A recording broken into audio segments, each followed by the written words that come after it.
बोलो सतगुरुदेव भगवान की जय। भक्त और भगवान की जय। आइए भक्तमाल की कथा। श्री भक्त हरपाल जी। श्री हरपाल जी नामक एक भक्त थे। उनका जन्म ब्राह्मण वंश में हुआ था। श्री हरपाल जी गृहस्थ भक्त थे। इन्होंने श्री द्वारकाधीश भगवान की उपासना में मगन रहने वाले एक संत को अपने सदगुरुदेव भगवान के रूप में वर्ण कर लिया। श्री गुरुदेव जी महाराज श्री हरपाल जी के घर में आया जाया करते थे। एक दिन श्री हरपाल जी ने गुरुदेव जी से जिज्ञासा प्रकट की, भगवान, इस संसार में घर द्वार में हम फंसे पड़े हैं। घर गृहस्थी के जंजाल से मुक्त होकर भगवान के चरणार बिंदों को प्राप्त करना अत्यंत कठिन है। यहीं रहते हुए भगवान को प्राप्त करने का सबसे सरल उपाय क्या करके हमें बताएं। श्री गुरुदेव भगवान ने कहा, हम तुम्हें ऐसा सरल उपाय बताएंगे कि एक दिन अवश्य भगवान आकर तुमसे मिलेंगे। श्री गुरुदेव जी ने कहा, तुम साधु संतों के चरणों में श्रद्धा रखकर उनकी खूब सेवा किया करो। तुम जीवन में एक नियम का निर्वाह कर लिया तो भगवत प्राप्ति निश्चित है। सतत नाम जप करते हुए रोज किसी न किसी संत की को श्रद्धा में भोजन कराया करो। भगवान संतों के पीछे पीछे चलते हैं। भगवान अपने भक्तों के समीप छाया की तरह चलते हैं और गुप्त रूप से श्री सुदर्शन जी भक्तों की रक्षा करते रहते हैं। संतों की सेवा में भगवान रीझ जाएंगे। हरपाल जी ने कहा, गुरुदेव, हम रोज संतों की को कहाँ ढूंढने जाएंगे। गुरुदेव जी ने कहा, चिंता नहीं करो, तुम्हारे द्वार पर भगवान की कृपा से स्वयं संत आ जाएंगे। उस दिन से श्री हरपाल जी संतों की सेवा करने लगे। साधु संतों से उनका बड़ा प्रेम हो गया। पहले श्री हरपाल जी के पास बहुत धन हुआ करता था। संतों की बहुत सेवा करते थे। जो भी संत उनके घर आते वह प्रसन्न होकर लौटते थे। सब संत भ्रमण करते हुए अन्य संतों को कहते थे, एक बार कभी हरपाल जिनके घर भी जाकर देखो, कैसी निष्काम सेवा करते हैं, किस तरह से संतों के चरणों में श्रद्धा रखते हैं। अब तो बहुत से संत आने लगे। धीरे धीरे हरपाल जी के घर संतों का आना जाना बढ़ गया। अब तो इतने संत आते कि घर से बाहर जाने तक का समय हरपाल जी को नहीं मिलता। बाहर जाना बंद हो गया। अतः धन कमाने नहीं जा सकते थे। धीरे धीरे जितना भी धन था वह संतों की सेवा में लुटा दिया। जब घर में कुछ भी नहीं रहा तब बाजार में कर्ज लेकर के कहीं 1000 रुपयों की सामग्री साधुओं को खिला दिया। हरपाल जी की संत सेवा के बारे में सर्वत्र चर्चा थी। अतः हर दुकान वाला उन्हें कर्ज दे देता था। लगभग हर दुकान से हरपाल जी ने कर्ज ले लिया था। परंतु जब कर्ज बहुत अधिक बढ़ गया तो कोई कर्ज देने स्वीकार नहीं कर रहा था। जब कर्ज मिलना बंद हो गया तब चोरी का सहारा लिया, परंतु साधु संतों की सेवा करना बंद नहीं किया। हरपाल जी बहुत बलवान थे। वे सोचते थे कि यह भगवान और संतों से विमुख लोग दान धर्म को करते नहीं और न भजन करते हैं। भगवान से विमुख लोगों का धन यदि चोरी करके संत सेवा करी जाए तो इन भगवान विमुखों का अन्न संतों के पेट में जाएगा। इस तरह से इन भगवत विमुख लोगों का भी कल्याण हो जाएगा और संतों की सेवा भी होगी। चोरी करते समय वह ध्यान में रखते थे कि भगवान से विमुख धनिक का धन ही वे लेते थे। जो भक्त वैष्णव संत हो अथवा भक्त का कोई चिन्ह तिलक कंठी दिखाई दे पड़े तो उस व्यक्ति का धन नहीं चोरी करते थे। संतों की सेवा थोड़ी देर के लिए स्त्री को सौंपकर बाहर जाते थे और घूमकर यह देख लेते थे कि किसके घर में भगवान की सेवा नहीं होती, कहाँ भजन नहीं होता। फिर रात में जाकर उसी घर में चोरी करते थे। एक दिन बाहर जाकर सोचने लगे कि आज किसके घर में चोरी करनी चाहिए। उन्हें एक वैश्य व्यापारी का घर दिखाई पड़ा। हरपाल जी ने वहां जाकर देखा कि यहाँ कोई कंठी तिलक धारण नहीं करता, घर में जब कीर्तन नहीं होता। हरपाल जी ने सोचा, आज रात में इसी के घर चोरी करेंगे। रात्रि के समय हरपाल जी उस व्यापारी के घाट में चुपचाप चले गए, घर में चुपचाप चले गए। और चोरी करने लगे। जिस व्यापारी के घर में हरपाल जी गए थे वो गुप्त रूप से भजन करता था। संतों में उसकी बहुत श्रद्धा थी, वैष्णव भेष में उसकी श्रद्धा थी, परंतु वह बाहरी रूप से तिलक कंठी धारण नहीं करता था।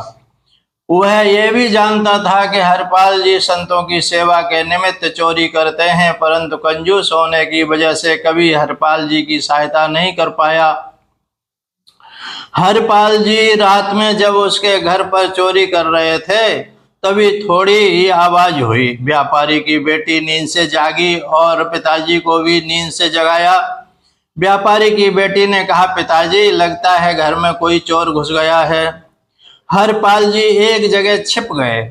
व्यापारी अपनी बेटी से कहने लगा, शांत, आवाज न करना, यहाँ श्री हरपाल जी के अलावा चोरी कौन कर सकता है। इस जगह में एक वही तो चोर हैं। हमारा परम सौभाग्य है कि हरपाल जी हमारे घर चोरी करने पधारे।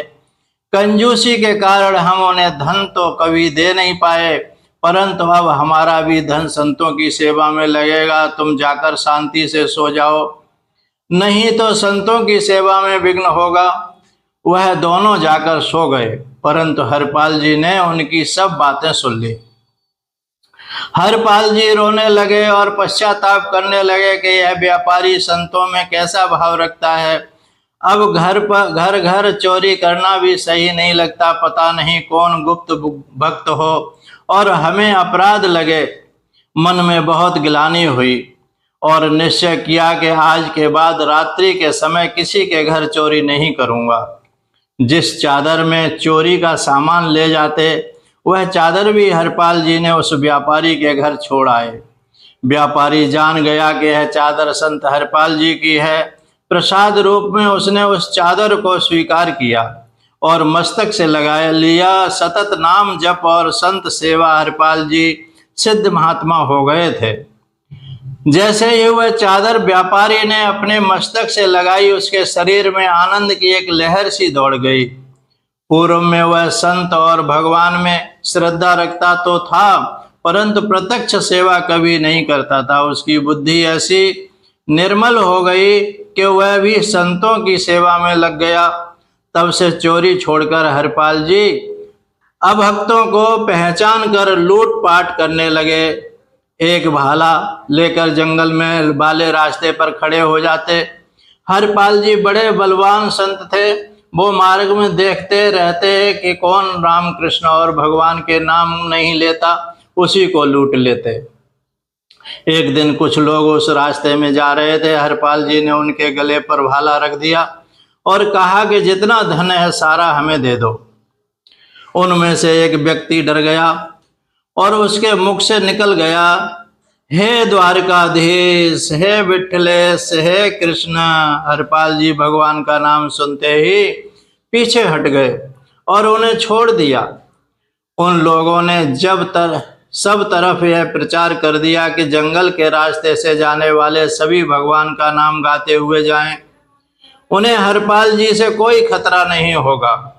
अब उस रास्ते से जाने वाले सभी लोग सीताराम, राधे श्याम, कृष्ण कृष्ण गाते हुए चलते। सब हरपाल जी की लूटपाट बुरी तरह से बंद हो गई थी। एक दिन द्वार पर बड़ी सी संत मंडली आ पहुंची। अब संतों का सत्कार कैसे करें, अपनी स्त्री से यही बातचीत करने लगे। घर में कुछ भी सामग्री न थी। ऐसे में दोनों दंपत्ति भगवान का स्मरण करने लगे। निष्किंचन भक्त श्री हरपाल जी को चिंतन जानकर द्वारका में श्री रुक्मिणी जी के महल में विराजमान भगवान श्री कृष्ण सोच में पड़ गए। उनकी साधु सेवा की निष्ठा ने भगवान का मन हर लिया था। अतः भगवान ने मूलवान वस्त्र आभूषण धारण करके सेठ का रूप बनाया और चलने लगे। श्री रुक्मिणी जी ने पूछा, प्रभु सेठ बनकर आज कहाँ जा रहे हैं? इतने सारे आभूषण तो पहनकर आप कभी जाते नहीं। प्रभु बोले, हमारा एक प्रेमी भक्त है, उसी के पास जा रहा हूँ। रुक्मिणी जी ने सोचने लगी कि ऐसा कौन सा भक्त है जिसके यहाँ इतने सज धज करके जा रहे हैं। रुक्मिणी जी ने कहा, मैं भी साथ चलूं क्या? भगवान ने कहा आओ चले, परंतु श्रृंगार में कोई कमी न करना, सारे सुंदर आभूषण आप धारण करो और हमारे साथ चलो। भगवान ने रुक्मिणी जी को से कहा कि हम ऐसे भक्त के यहाँ जा रहे हैं वहां कोई भगवत चर्चा न होने पावे, केवल व्यापार वस्त्र आभूषणों के बारे में ही बात करना। रुक्मिणी जी सोचने लगी ऐसा कौन भक्त है जो भगवान की चर्चा से चिढ़ता हो। दोनों सेठ और सेठानी श्री हरपाल भक्त के द्वार पर आए और पूछने पर भी श्री हरपाल जी से कहने लगे अजय मैं अमुक गांव जा रहा हूं, मार्ग में अकेले जाने पर अनेक संकट हैं, यदि हमें कोई पहुंचा दे तो हम उसे मजदूरी के रुपए दे देंगे। भक्त हरपाल जी ने कहा कि संत लोग द्वार पर रुके हैं और मजदूरी के रुपए पहले दे दो। सेठ ने रुपए दे दिए। उन रुपयों को लेकर आपने अपनी स्त्री को देकर कहा कि इन रुपयों से संतों के बाल भोग कराओ, मैं इन्हें पहुंचा कर अभी आता हूं।